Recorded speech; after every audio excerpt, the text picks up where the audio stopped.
helpless, humiliated, trapped. Don't. That hurts. Her voice cracked through the pine trees like something breaking for good. Silas had his hand around her bare ankle when she said it. If anyone rode through that clearing right now, he would hang by sunrise, and there was still enough daylight for the wrong man to find them. She lay flat in the pine needles, wrists stretched tight above her head, rope cutting into skin already red and swollen. Her dress was torn from being dragged, and her skin was marked where the rope had bitten. The sun was still climbing, and the heat was already turning cruel. He lifted her heel an inch higher. She cried out again, "Don't, please." From a distance it looked wrong. A mountain man kneeling over a bound young woman on the edge of his land. His land, smoke from his cabin chimney drifting less than half a mile away. It looked like guilt. Silas bent his head lower. He sneaked a look, not at her, at the knot. The rope crossed once, twisted back on itself, then pulled through a tight hitch that would cinch harder every time she struggled. He had to see where to cut. If he sliced blind, he would take skin with it. He steadied her ankle with one hand. She flinched hard. "I'm not hurting you," he said quietly. "I'm finding the knot." She didn't believe him. Why would she? He was 53, broad-shouldered, beard streaked with gray, fur vest worn thin by mountain winters. He looked like the stories mothers told to keep daughters close to home. He lifted her foot one more time. Then he saw it clearly, and he stopped. His hand went still. The forest went quiet. He knew that knot. Corcoran's knot. The same one from 10 years ago. They'd dragged her to the edge of his land on purpose. Silas stood frozen, her ankle still resting in his palm. This wasn't random cruelty. This was placement. The rope was tight. The girl was left on the boundary line between timber and open grass, exactly where a body would be found and blamed. If she died here, they would say he did it. He swallowed once and slid his knife free, slow, so she could see it. "If I meant you harm," he said, voice low and steady, "I wouldn't be this careful." He slipped the blade under the rope and cut toward the knot, not toward her skin. One slice, two. The tension snapped loose. She sucked in air like a drowning swimmer breaking surface. He moved to her wrist. The rope there had been pulled tighter. She had fought it. Good. That meant she still had fight left. He cut those free too. She rolled onto her side, coughing, pulling her hands to her chest. Angry red marks circled both wrists. Silas stood and scanned the tree line. Nothing moved. Too quiet. He crouched again and lifted the rope from the ground. He brought it to his nose. Grease. Smoked bacon grease. Not sweat, not accident. Bait. He let the rope fall. By dusk, the scent would carry bear, wolf, maybe worse. And when the animals were done, whoever came to search would find her within sight of his cabin smoke. He would not get a trial. He would get a rope. The girl tried to push herself upright and staggered. He caught her elbow without thinking. She stiffened, then steadied. He released her immediately. "You're with him," she whispered. "You came back to finish it." "No," he said. "I just found you." She looked at him, really looked this time. Her eyes were young, not naive, just young. 20, maybe. There was a bruise forming at her temple, dirt along her cheek, pride still burning behind the fear. "Who tied you?" he asked. She hesitated. Then the name came out like poison. Corcoran. The wind shifted through the pines. Silas felt something old and heavy settle into his chest. 10 years ago, they called him Butcher. 10 years ago, Corcoran smiled in court and let blame fall where it didn't belong. Now the same man had tied a girl with his signature knot and left her on Silas's land like a gift meant to kill two people at once, her by tooth and claw, him by public rope. She tried to stand again. Her ankle buckled. He stepped closer but didn't touch her. "Can you walk?" he asked. She nodded, though it cost her. "Yes." "Then we move." She stared at him. "Why help me?"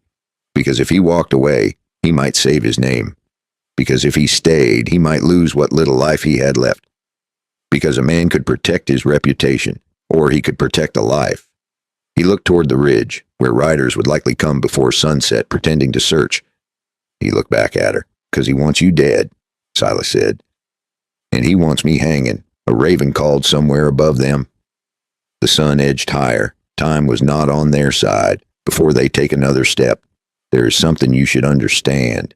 This story is drawn from old frontier accounts, but with a few details shaped for clearer lessons and stronger drama. Now stay close, because what happens next is where most men lose their name. Silas knew the next hour would decide everything. Not tomorrow. Not next week. The next hour. If a rider found that clearing and saw a rope on the ground, they would not ask questions. They would ride straight to Hamilton with a story already dressed and ready, shot, and Corcoran would be waiting with a calm face and an open rope. Silas had seen towns do it before. He had seen decent men turn cruel, just because it felt safer to agree with the crowd. He looked at Clara's wrists again, then at the tree line. The woods were quiet, but quiet can lie. Somewhere out there, someone would be counting on panic.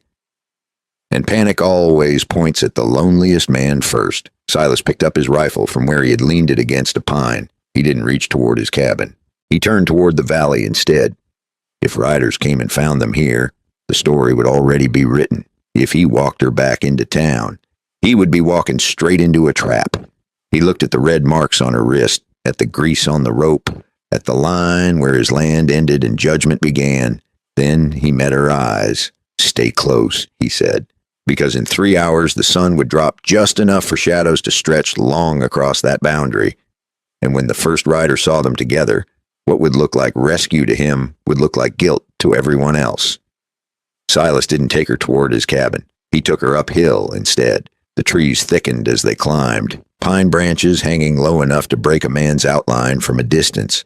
Clara limped at first, then found a rhythm. She was tougher than she looked. He noticed that. They walked in silence for a stretch. Silas listened the way men do when they've spent years alone, not just for hoofbeats, for broken twigs, for birds going quiet, for the kind of silence that means someone else is holding their breath too. "You live up here," she said finally. "Yes." "Alone?" "Yes." That seemed to settle something in her mind, or unsettle it. Hard to tell. They reached a narrow rise where the ground flattened just enough to rest. From there, Hamilton lay in the distance, roofs small against the valley floor, smoke rising lazy and innocent. Clara followed his gaze. "He'll say I ran off with you," she said. "He already has," Silas answered. She looked at him sharply. "You know that. I know Corcoran." He crouched and brushed dirt over their footprints where the ground softened. "Simple habit. Slow the curious. Confuse the eager." Clara lowered herself onto a fallen log and rubbed her wrists. The marks were turning darker. "My father trusted him," she said.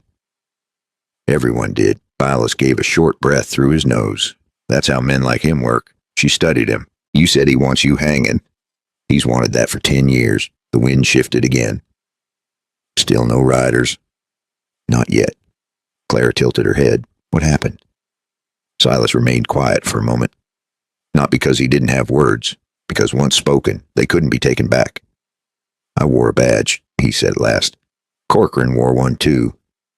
I thought he was hungry for justice. Turns out he was hungry for control." She waited. "One night there was a fire," he continued. 2 men dead. Witnesses confused. Corcoran moved fast, too fast. Papers signed before the smoke cleared. And you..." I questioned him. "She didn't need more." "They called you butcher," she said softly. He glanced at her, surprised. "I've heard the stories," she added. "In town. My father never believed them." That landed heavier than he expected. He looked down at his hands, rough and scarred. "Your father was one of the few," he said. She swallowed. "He's dead 'cause of land." "Not land," Silas corrected. "Water." She looked up. I know men don't kill for dirt," he said. "They kill for what runs under it." She stared toward the valley again. He said the silver vein was thin, not worth fighting over. It probably was. So why? Because if that land holds the only steady water source through dry season, every rancher, every rail crew, every traveler passing through that valley depends on it. She let that settle. "And if one man controls it," she said slowly, "he controls the valley." Silas rose and extended a hand to help her stand. She hesitated a fraction of a second, then took it. This time she didn't pull away immediately. "What do we do?" she asked. "We go to town." Her eyes widened. "That's where he is. That's where the proof is. You think he didn't burn it?" "If he burned everything," Silas said, "he wouldn't have needed you gone." That made sense to her. "He needs something signed," she murmured. "He needs something official." She drew a long breath. "There's a copy," she said. "Father sent one to Dr. Hale for safekeeping. He said if anything happened to him, the doctor would know what to do." Silas nodded once. "Then we start there." She studied his face again, like she was weighing a man she had been warned about her whole life. Silas didn't explain himself. He just nodded toward the valley and kept moving. That was simple enough. They began moving again, angling toward a narrow game trail that would bring them down behind the livery barns rather than the main road. Silas kept the rifle in one hand, not raised, just present. As they walked, Clara found her voice again. "Were you always this serious?" she asked. He glanced at her. "I used to laugh more." "What happened?" "Life." She gave a small, tired smile. "You sound like my father." Then he was a sensible man. They descended carefully. The valley air grew warmer. Closer to town, the smell changed. Wood smoke, horse sweat, cooked beans drifting faint on the wind. Normal life. It almost made what had happened in the trees feel unreal. Almost. Silas slowed near the edge of a dry creek bed. "If riders come," he said, "you stay behind me. You let me talk. You think they'll listen? They might. And if they don't," he looked at her, steady. "Then we make them." She studied him, measuring something. "You don't scare easy, do you?" He considered that. "I scare," he said. "I just don't run." That seemed to settle her more than any grand promise could. They crouched low and moved through the creek bed, using its shallow cut to hide their approach. From here, he could see the back of Dr. Hale's clinic. One window half open, curtains still, no smoke, no crowd. Good. Claire's steps slowed again. "If he's already there," she whispered, "then we'll know." She nodded. Silas paused one last time before they stepped fully into town ground. He looked at her wrists again. Red mark, proof of rope, proof she had not wandered willingly. "Listen," he said quietly. "From here on, it moves fast. People see what they expect to see. You stay close, you speak clear, and you don't let fear choose your words." She met his gaze. "I won't." He believed her. They moved. "If you want the rest of this story, stay with me. Subscribe so you don't lose the trail, and hit like if you enjoy these old Western tales. Now tell me this. What time is it where you are? And what town are you listening from? Now ask yourself this. If the only copy of the truth is sitting inside that clinic, and the man who wants them both dead may already be waiting, who reaches the door first? Silas or Corcoran? Silas reached the back door of Dr. Hale's clinic first. It was locked. Not unusual. What was unusual was the scrape mark along the frame, fresh wood exposed where metal had pressed too hard, too fast. He touched it with his thumb. Still rough. "Someone forced it," Clara whispered. "Not hard enough," Silas replied. If Corcoran had come through loud and proud, the whole town would know. This was quieter, measured. Silas motioned for her to stay close to the wall. He stepped to the side window and lifted himself just enough to see inside. The room was dim, curtains half drawn. Desk near the front, cabinet along the far wall, and Dr. Hale sitting in a chair, hands folded, staring straight ahead, alive, but not alone. Two men stood inside, not town deputies, not ranch hands. Hired muscle. Their hats were still on indoors. That told Silas plenty. One leaned against the wall, lazy posture, shotgun resting against his thigh. The other was flipping through papers on the doctor's desk like he owned them. Claire saw the change in Silas's face. "He's there," she said softly. "Yes." "And them?" "Yes." Her jaw tightened. Silas stepped down. "They don't look nervous," he said. "That means they think they're early." "Early for what?" "For us." Claire's eyes widened. "You think they knew I'd run? I think they hoped you would." He moved toward the back door again and tested the handle quietly. Locked, but old. He looked at Clara. When I go in, he said, you stay behind me. You don't speak unless I tell you. She nodded once.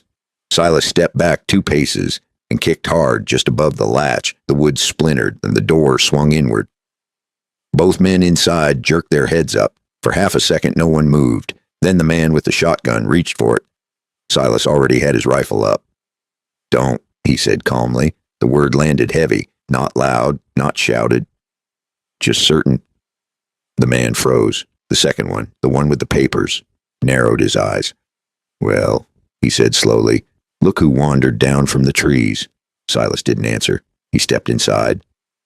Clara at his back. Dr. Hale's eyes flicked toward Clara, relief flooding them. She's alive. The doctor breathed. Not for long if you keep talking, the paper man snapped. Clara stepped around Silas just enough to be seen. I'm not dead, she said clearly, and I never ran. The room shifted. It was subtle, but it shifted. The hired men had expected a body, not a witness. The one with the shotgun shifted his weight. You're making this harder than it needs to be, he muttered. Silas kept his rifle steady. Drop it, he said. The shotgun lowered slowly to the floor. The second man raised his hands, but his eyes stayed sharp. We're just helping the sheriff, he said.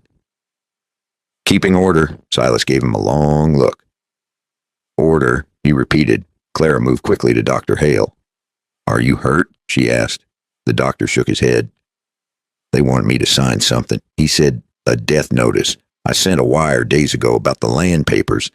The doctor added, I didn't know if anyone would come. For me, Clara said. The paper man smirked.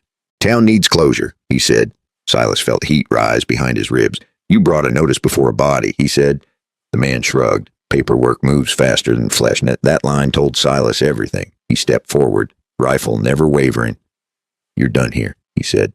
The shotgun man looked toward the door as if calculating distance. You're alone, he said to Silas. Sheriff's got half the town on his side. Silas gave a small nod. Maybe. Then he did something neither of them expected. He lowered the rifle slightly. Not enough to be careless, just enough to change the air. Walk out, he said. Tell Corcoran she's alive. Tell him I'm with her, and tell him we're not running. The 2 men exchanged a look. You're making a mistake, the paper man said. Silas almost smiled. That depends who's counting. There was a long pause. Then the shotgun man picked up his weapon slowly, holding it by the barrel, not the stock. They moved past Silas one at a time. As they stepped outside, Clara felt the tension in the room ease a fraction. Why let them go? She whispered. Because I want him uneasy, Silas said. Dr. Hale rose shakily. He'll come himself now, the doctor warned. I know.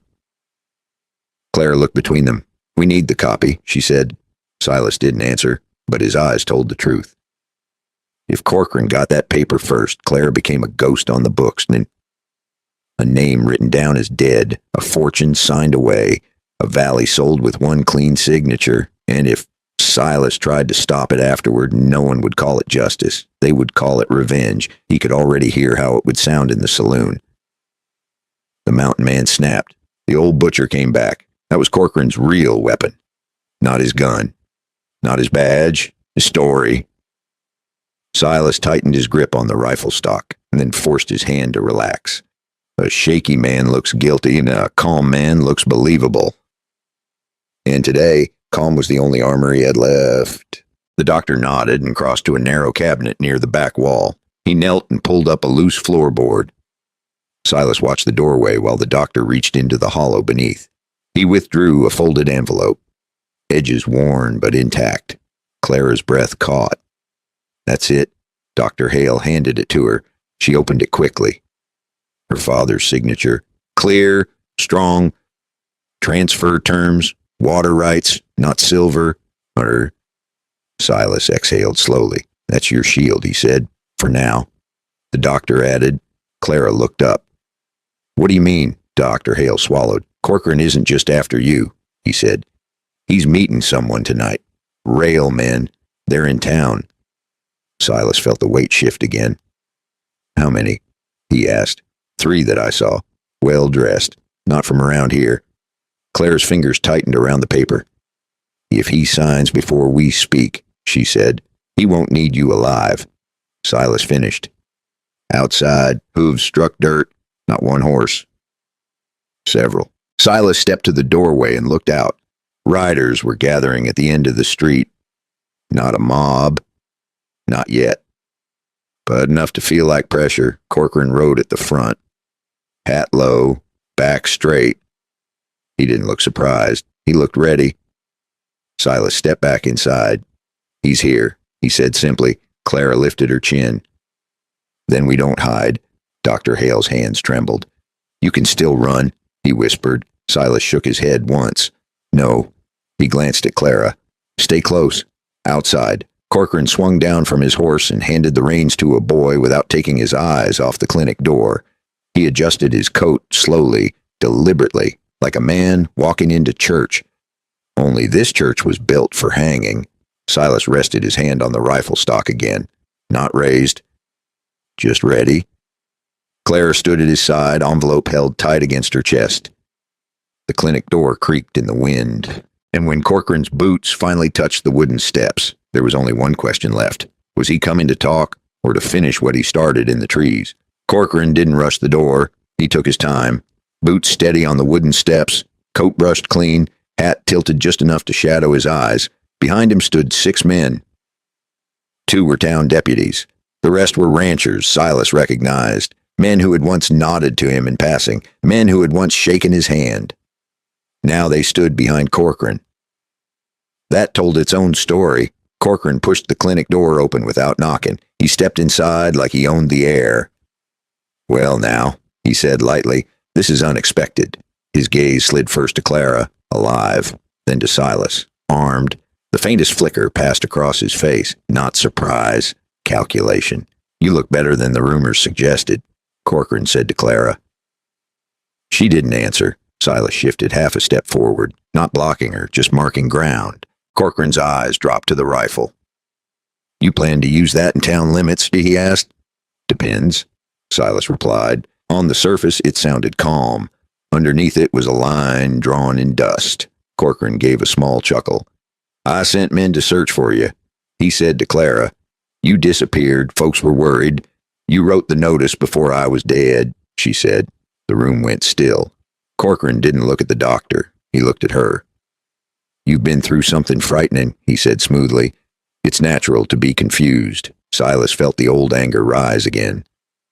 The same tone, the same soft voice used to bend truth into shape. Clara lifted the folded document in her hand. "I'm not confused," she said, "and I didn't run." Corcoran's eyes flicked to the envelope. For the first time, his smile tightened. "You shouldn't be holding private legal documents," he said. "That can cause trouble." "It's my father's," she answered, "and your father's dead." There it was. Not sympathy. Statement. Dr. Hale cleared his throat. "She was tied and left on the boundary line," he said. There were marks on her wrists. Corcoran turned slowly toward him. "Doctor," he said, voice still mild, "be careful. Outside." More townsfolk had gathered. Silas could hear boots on dirt. Low murmurs. The town was watching. Corcoran spread his hands slightly, playing to that invisible audience. "Here's what I see," he said.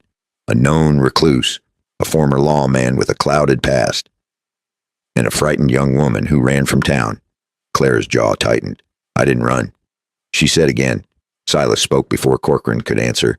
"You tied her with your knot." A few of the men outside shifted. Corcoran's expression didn't change. "My knot," he repeated. "The hitch on the second loop," Silas said evenly.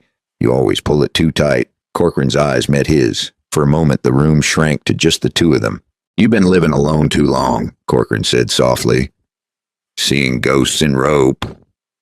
Silas didn't blink. "You left grease on it." A ripple of confusion moved through the doorway crowd. "Grease." Corcoran laughed lightly. "You accusing me of cooking now?" "Bacon grease," Silas continued, "so something would find her before people did." That landed harder. One of the ranchers outside muttered something under his breath. Corcoran shifted his stance. "You're reaching," he said. "And even if she was harmed, what makes you think you weren't the one who did it?" There it was. The turn. Silas felt Clara move closer to his side. "If I meant to harm her," Silas said calmly, I wouldn't have walked her straight back into town. Corcoran shrugged. Bold move, he replied. Sometimes guilt makes men bold. A murmur of agreement came from somewhere outside. Silas saw it clearly now. This wasn't about proof yet. It was about perception. Corcoran stepped farther into the room. You see, he continued, addressing the doorway more than the three people inside. 10 years ago, this man lost his badge. There were deaths, fires, questions. Silas heard the old story forming again. And now, Corcoran went on, a young woman ends up tied on his land. That's not coincidence. That's pattern. Clara stepped forward before Silas could stop her. My father never believed that lie. She said, voice steady. Corcoran looked at her almost kindly. Your father isn't here to speak. She lifted the document high enough for those outside to glimpse it. But this is... The crowd leaned in. Corcoran's eyes sharpened. You don't even know what that says, he said. I do, she answered. It says the land holds water rights, not silver, and it says no transfer can be made without my signature. That changed the air. A few ranchers exchanged glances. Water meant survival. Water meant cattle. Crops, families. Corcoran's smile thinned. You're young, he said carefully. You don't understand the pressure this town is under. The railroad can bring growth, jobs, and control, Silas added. Corcoran's eyes snapped to him. You don't get a vote here, he said quietly. Silas held his gaze. I don't need one. Outside. A new sound carried down the street. Hooves again. Not hurried. Measured. More than before. Corcoran heard it too. He tilted his head slightly. That, he said, almost to himself, would be our guests. Railmen. Clara felt the shift before she understood it. If they sign with you, she said. It won't matter what I hold. Corcoran's smile returned, faint but certain. Exactly. He stepped closer. You can make this easy, he said softly to her. Sign. We all move forward. Silas saw the trap tightening, not with rope this time, with pressure. Town against girl, growth against fear, past against future. He leaned slightly toward Clara without looking at her. Don't rush, he murmured. Corcoran's jaw tightened at the whisper. Outside, three well-dressed men dismounted, coats too fine for ranch work, boots too clean. They walked toward the clinic with the confidence of men who expected paperwork, not resistance. Corcoran stepped aside just enough to clear the doorway. He didn't draw his gun. He didn't need to. He believed the town was already with him. As the first railman's shadow crossed the clinic floor, Corcoran glanced once more at Silas. You always did pick the wrong fights, he said quietly. Silas gave him a steady look. No, he replied. I just picked them late. The railman reached the doorway, and the moment the first one asked to see the document in Clara's hand, the balance of the entire valley hung on what she would say next. The railman stepped fully into the clinic without removing his gloves. He was tall, lean, with a trimmed mustache and a coat too fine for this valley. The other two followed close behind. They smelled faintly of tobacco and train smoke. Sheriff, the first one said, nodding to Corcoran. We heard there was a delay. Corcoran gave a polite half smile. Small misunderstanding, he replied. Nothing that cannot be resolved. His eyes drifted to Clara's hand. To business, the railman said. We were told the transfer would be signed today. Clara felt every pair of eyes in the room settle on her. Silas didn't touch her. He didn't speak. He simply stood at her shoulder. Steady as a fence post in dry wind, the railman extended his hand. May I see the document? Clara didn't move. Before I hand it over, she said clearly, I would like something explained. Corcoran's jaw tightened just a fraction. The railman lowered his hand slowly. Go on. Clara swallowed once, then steadied herself. My father was told this land held silver. She said that the vein was thin and not worth holding. The railman glanced at Corcoran, and then back at her. That is my understanding, he replied. Silas spoke then, calm and measured. Silver doesn't keep cattle alive in August. The railman's eyes flicked to him. And you are someone who knows dry seasons, Silas said. Clara lifted the paper slightly. This land holds the strongest water source in the valley, she said. My father discovered that is what this document protects. A murmur rippled through the doorway again. The railmen didn't like murmurs. The first one's expression cooled. If that is true, he said carefully, then this transfer becomes even more important for regional development. Regional development. Nice words. Smooth words. Silas had heard words like that before. And who controls the valve? Silas asked quietly. After you lay track, the railman met his eyes. The company would oversee distribution fairly. Fairly, Silas repeated. Clara looked from one man to the other. My father never agreed to that, she said. And neither have I. Corcoran stepped forward then, voice still calm but firmer now. This town needs growth, he said. Jobs, stability. The railroad brings that. And at what cost? Clara asked. Corcoran's gaze sharpened. At the cost of standing still. Dr. Hale shifted uncomfortably. Sheriff, he said, there are concerns about long-term water access. Corcoran didn't turn toward him. Doctor, he said, you treat fevers. Let the rest of us handle policy. The railman held out his hand again. Miss, he said, patience thinning.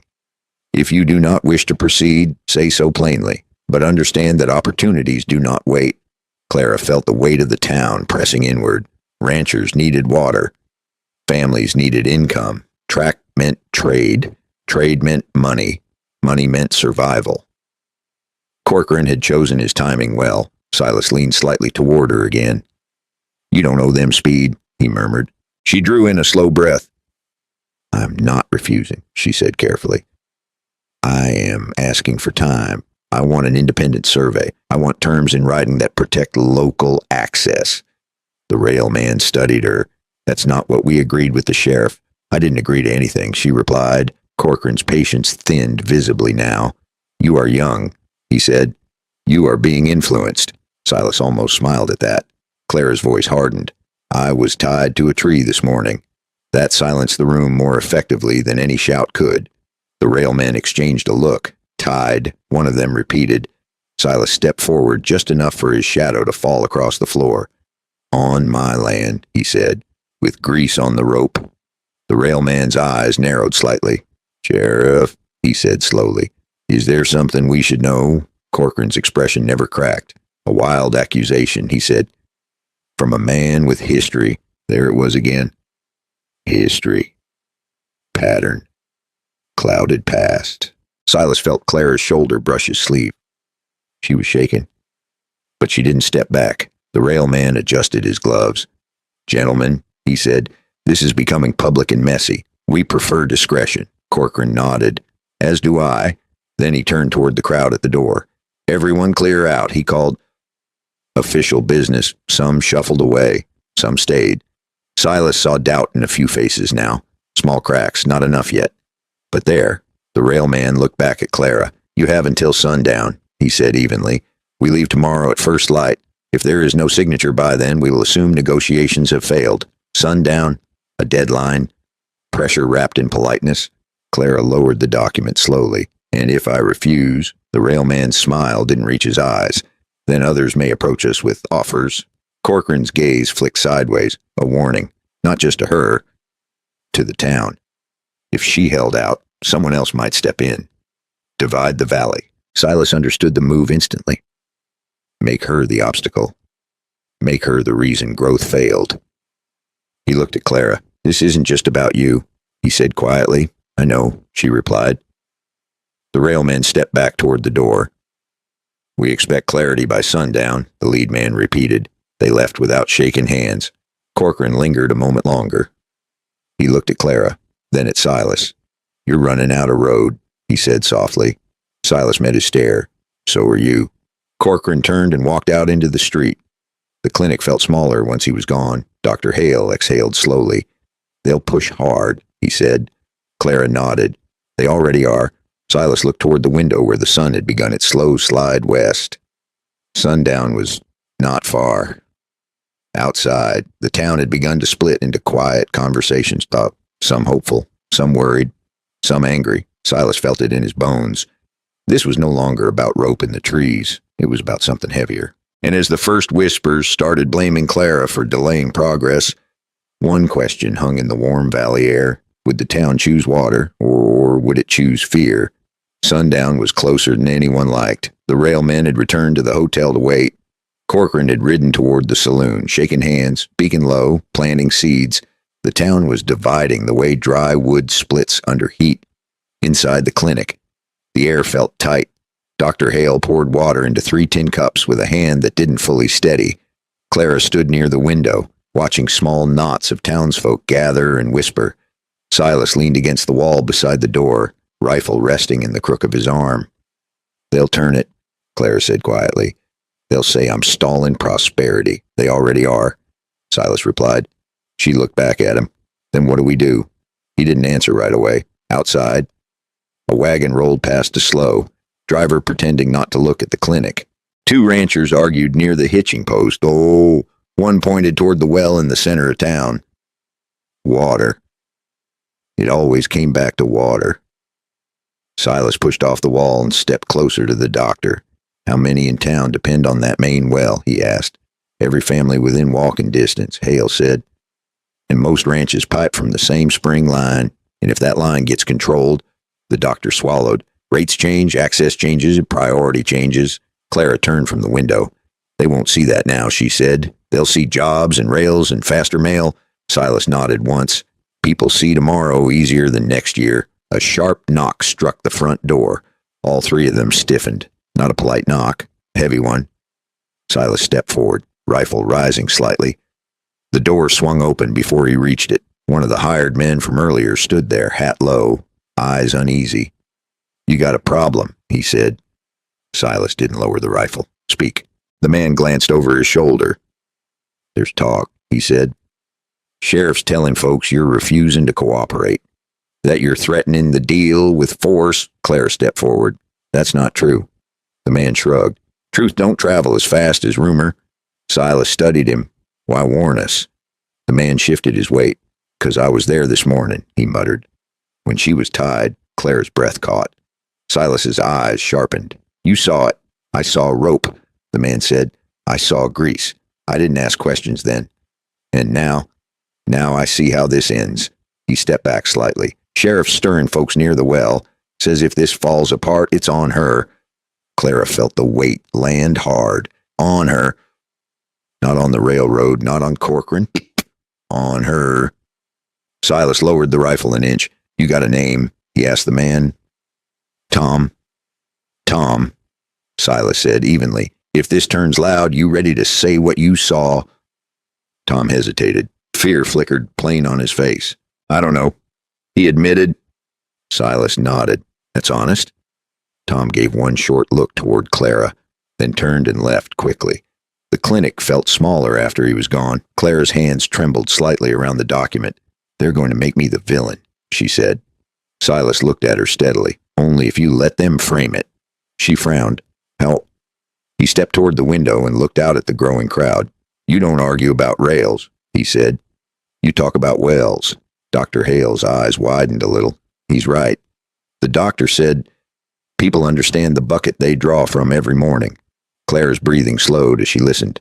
"If you make it about control," Silas continued, "it sounds political. If you make it about the well drying up or costing double, it sounds personal." She looked down at the paper in her hand. "My father always said you win by speaking plain." "Then speak plain," Silas said. Outside, a louder voice rose. "Corcoran." He stood near the center of town now, gesturing toward the hotel where the railmen waited. Silas could not hear every word, but he caught enough. Opportunity, growth, future.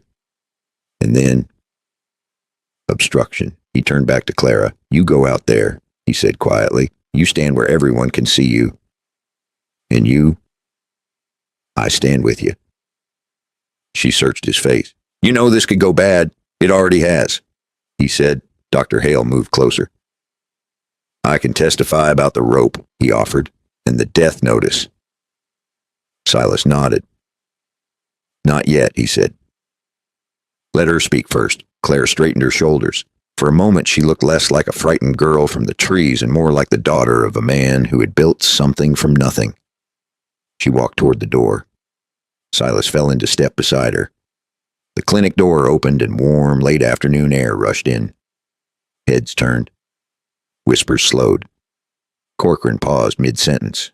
Clara stepped forward into the open space near the well, the same well half the town depended on. She lifted the document high enough for all to see. "My father died protecting this valley," she said, voice carrying farther than she expected. Silas stood just behind her shoulder, silent and steady. Corcoran watched, eyes cool. "If you think I am stopping progress," Clara continued, "then come stand by this well tomorrow at dawn and ask yourself who controls it."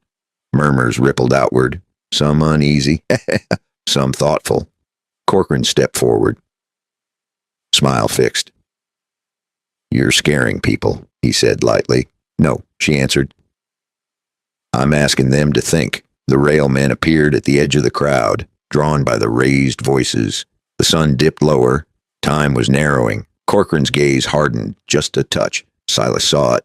The polite pressure was ending. Something else was about to begin. Because when a man like Corcoran feels a crowd slipping from his grip, he does not argue longer. He acts. And as the first smell of kerosene drifted faintly on the warm evening air, Silas realized this was never meant to end with words. The smell of kerosene was not an accident. Silas knew that scent the way a rancher knows rain. It drifted from behind the clinic first, thin, sharp, out of place in open air. He turned his head slightly without moving his feet. Two boys stood near the alley, nervous, pretending to argue over nothing. A lantern hung too low against the dry wood siding. Corcoran saw Silas notice, and for the first time that day, the sheriff stopped smiling. Clara was still speaking near the well. "Water is not politics," and she said, "It is life. You draw it for your children. You water your cattle with it. You survive winter because of it." A few heads nodded, a few, not enough. Corcoran stepped forward, voice louder now. "No one is taking your wells," he said. "No one is drying your fields. We are bringing stability." Silas stepped closer to Clara. "Wrap it," he murmured. She understood. "If I sign without protection," she said firmly, "you won't own land. You'll rent survival." That hit harder. Murmurs grew louder. The railmen exchanged looks. One of them leaned toward Corcoran. This was not going clean. Silas's eyes flicked back toward the clinic. The lantern moved, just slightly. Too close to dry timber. He made a choice. He stepped away from Clara without explaining. "Silas," she started. "Keep talking," he said low. He moved fast but not panicked, cutting across the side of the street toward the alley. The two boys stiffened when they saw him coming. "Evening," Silas said evenly. They didn't answer. He looked at the lantern. It was freshly filled. He could smell it strong now. "You planning to light something?" he asked. One boy swallowed. "We was told to keep watch," he muttered. "Told by who?" They didn't need to answer. Silas reached past them and lifted the lantern down. The wick was already turned high. He blew it out and set it gently on the dirt. Corcoran didn't get his fire, so he reached for something faster. Behind him, the crowd's tone shifted. He turned just in time to see Corcoran step up onto the low platform beside the well. "Folks," Corcoran called, voice ringing clear. "You see what's happening? A former lawman stirring fear. A young woman confused by grief. And now, interference." He pointed toward Silas. "Ask yourselves why he doesn't want progress." Silas walked back toward the center, lantern in hand. He didn't raise it. He simply held it up for all to see. This was hung against the clinic. He said calmly, wick turned high. The crowd quieted a fraction. Corcoran didn't look at the lantern. "Paranoia," he said lightly. "You've been alone too long." Silas stepped closer. "Maybe," he said, "but wood burns the same whether you believe in it or not." That line landed. Clara felt the shift again. Small, but real. Corcoran's jaw tightened. "You accusing me of arson now," he said. "I'm accusing you of rushing," Silas replied. Silence stretched. Then Corcoran did something no one expected. He laughed, full, open. "You think I need to burn a building," he said, "when half this town already believes you're trouble." He turned back to the crowd. He was forced out once. Corcoran reminded them. He hides in the trees, and now he shows up the same day deals are signed. Deals signed, pressure, the railmen stepped forward again. "We cannot conduct business in chaos," one of them said sharply. "Sheriff, resolve this." Corcoran nodded slowly. Then his hand dropped near his holster, not drawing, just resting. Silas saw it. So did Clara. And then it happened fast. A rancher near the back shouted, "She was tied this morning." He called, "I seen the mark, Tom." The hired man from earlier stepped into view, his face pale. "But I seen it," he said again. Rope had grease on it. The crowd stirred harder now. Corcoran's eyes flicked toward Tom, cold, measuring. "You're mistaken," Corcoran said evenly. Tom swallowed. "I ain't." Silas felt the ground shift beneath the whole town. Truth was not loud, but it was stubborn. Claire stepped forward again. Document raised. "My father didn't fight for this valley, so it could be threatened," she said. "Not by rope, not by fire, not by paper." Corcoran's hand tightened at his belt, and in one sharp motion he drew. The shot cracked through the air before most people understood what they were hearing. Silas moved on instinct. He stepped into Claire's path and felt the punch slam into his shoulder. Not fire, not at first, just force. He staggered but didn't fall. Men shouted. A couple of hands went to holsters, then froze when they saw it was the sheriff who had fired. The town didn't know whether to stop him or follow him. Gasps broke across the street. Clara screamed his name. Corcoran stood with his arm extended. Smoke curling from the barrel. Silas straightened slowly. Blood darkened his sleeve. But his eyes never left Corcoran's. "You just made it simple," Silas said quietly. For the first time all day, the town was not murmuring. It was staring, because now there was no confusion, no rumor, no paperwork, just a sheriff who had fired into a crowd, and a man who had taken the bullet standing upright. Clara reached for the revolver that had fallen near the well during the scramble. Her hands were shaking, but she raised it. Not at Corcoran's chest, at the dirt near his boots. She fired once. The shot kicked up dust at his feet. The message was clear. Enough. Deputies hesitated. Ranchers stepped back. The railmen retreated toward the hotel porch. Silas lifted his rifle slowly, one-handed now. Not aiming yet. Just present. Corcoran looked around and saw something he had not expected. Doubt, not in one man. In many. The sun dipped lower behind the ridge. Shadows stretched long across the well, and in that fading light, the town understood something had broken that could not be mended with words. But the worst part was not the shot. It was the sound that followed. Hooves, not from town, from the north road. Riders coming hard, and whoever they were not here to talk. The riders came in hard from the north road, not ranchers, not railmen. 6 of them, dust rising behind their horses, coats darker than most in town. They didn't slow when they hit the edge of the street. They rode straight toward the well where the crowd had parted around Gunsmoke and Blood. Silas shifted his weight, shoulder burning now, blood soaking warm beneath his sleeve. He didn't lower the rifle. Clara stood at his side, revolver still trembling in her hand. Corcoran turned toward the incoming riders. For a split second, relief crossed his face. Then uncertainty followed. The lead rider pulled his horse up hard enough to make it snort and stamp. He wore a dark coat, not flashy, not polished. His badge caught the last line of sunlight. United States Marshal. He swung down from the saddle, slow and steady. The street went silent. Even the railmen stopped moving. The marshal's eyes moved once across the scene. The well. The crowd. Silas bleeding. Clara holding a paper. Corcoran with smoke still fading from his revolver. "Someone care to explain?" the marshal said. Voice even, not loud. No one rushed to answer. Corcoran stepped forward first. "Federal business," he said smoothly. "Town dispute, under control." The marshal's gaze didn't leave him. "Doesn't look under control." One of the riders behind the marshal dismounted and moved to stand near Silas. His eyes lingered on the wound. "You need a doctor," the deputy muttered. "I've got one," Silas said, nodding toward the clinic. The marshal walked closer. Boots measured against dirt. He stopped a few paces from Corcoran. "You fired," he said. Corcoran didn't deny it. "I responded to a threat." The marshal looked past him. "Who was the threat?"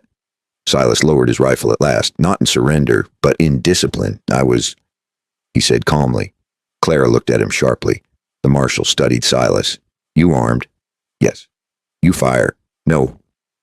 The marshal's eyes shifted to Clara. And you? She swallowed once. I fired into the ground. Why? To stop him from shooting again. Silence again. The marshal turned slowly toward Corcoran. You fired into a crowd, he said. I fired at a man interfering with lawful negotiation. Corcoran replied. The marshal's jaw tightened slightly. Lawful negotiation, he repeated.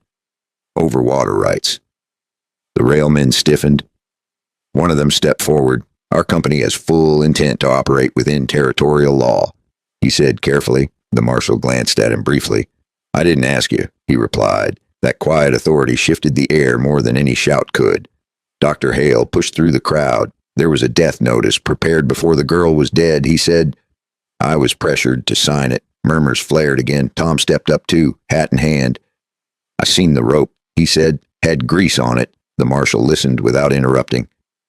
He finally looked back at Corcoran. You want to tell me about the rope? Corcoran's composure was thinner now. These are accusations, he said, from a disgraced former lawman and a grieving girl. The marshal's gaze hardened. Disgraced, he said quietly. I know who he is.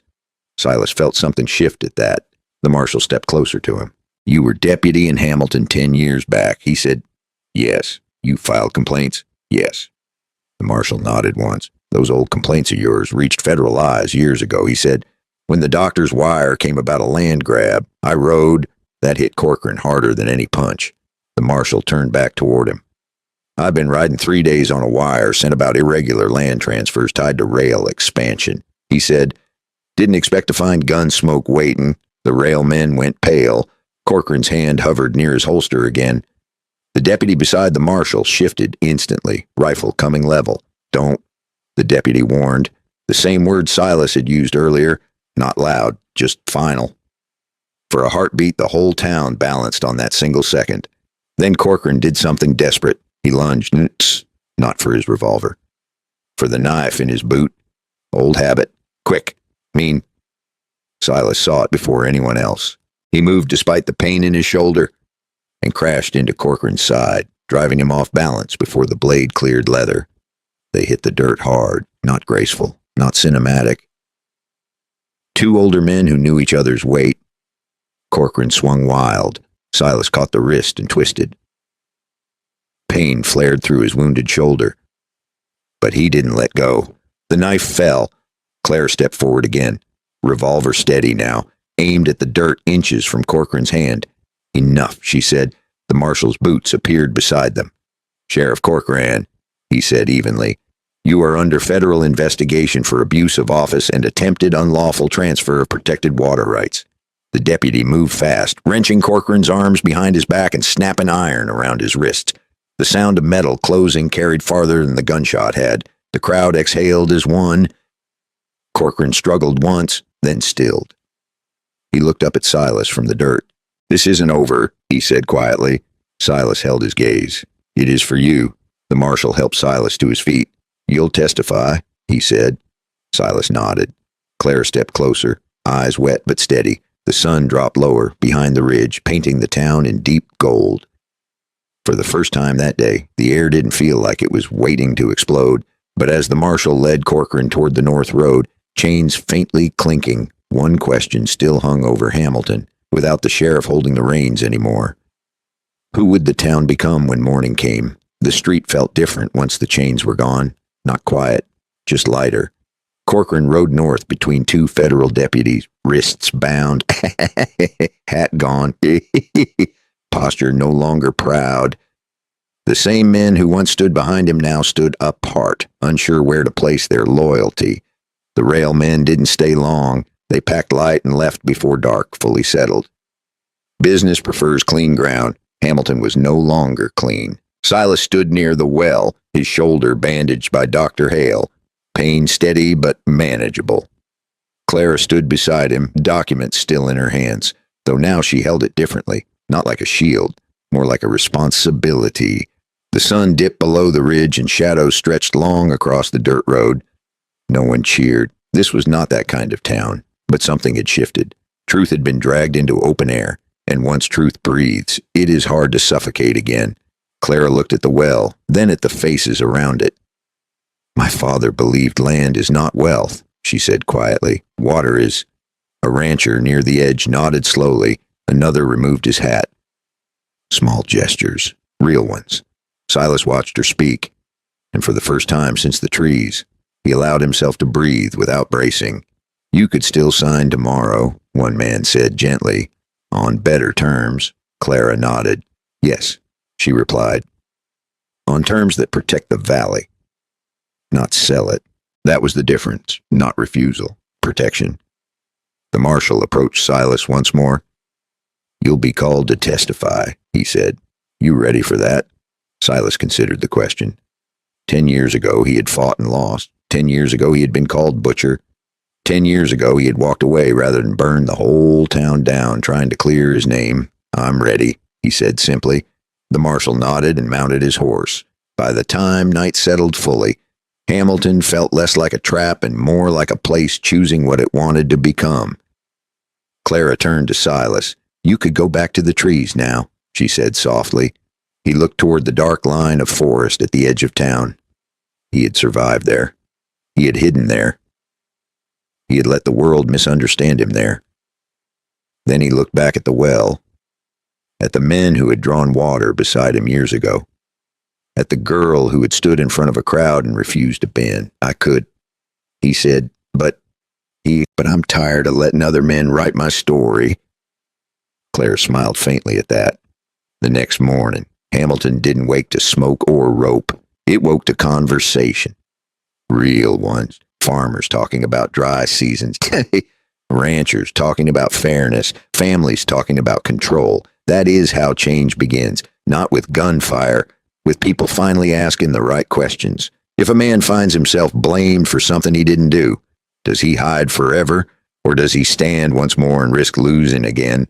If a town is promised growth, does it look at the fine print, or does it trade long-term strength for short-term shine? If you were there that day, standing near that well, would you have listened to the loudest voice or the calmest one? I will tell you something honest now. I've seen many men in my life who were not evil. Just afraid of losing opportunity, afraid of being left behind, afraid of standing alone when a crowd leans the other way. And I have seen quiet people change the course of a whole place just by refusing to sign their name too quickly. Silas was not perfect. He carried anger. He carried regret. He carried a past that had been twisted against him. But he chose not to let bitterness make his decisions. That matters. Clara was young. She could have signed to make pressure disappear. She could have walked away with comfort, but she chose responsibility over ease. That matters too, from where I stand, and I say this as someone who has watched a lot of storms roll in and roll out. The lesson is simple. Do not rush your signature. Do not let fear decide your voice. Do not let the loudest man in the room define what is true. When life ties a knot around your ankle and leaves you on the edge of someone else's land, you have two choices: wait to be found, or stand up when the rope falls. And sometimes standing up hurts. Sometimes it costs you friends. Sometimes it costs you comfort. But in the long run, it builds something steadier than money. It builds respect. If this story meant something to you, if it reminded you of a moment when you had to choose between ease and integrity, go ahead and press like, subscribe if you want more stories that speak plain and carry weight. And tell me in the comments, have you ever been misunderstood and had to decide whether to walk away or stand your ground? Hamilton chose water over fear. Silas chose courage over hiding. Clara chose protection over profit. The question is simple now. When your moment comes, rope or no rope, what will you choose?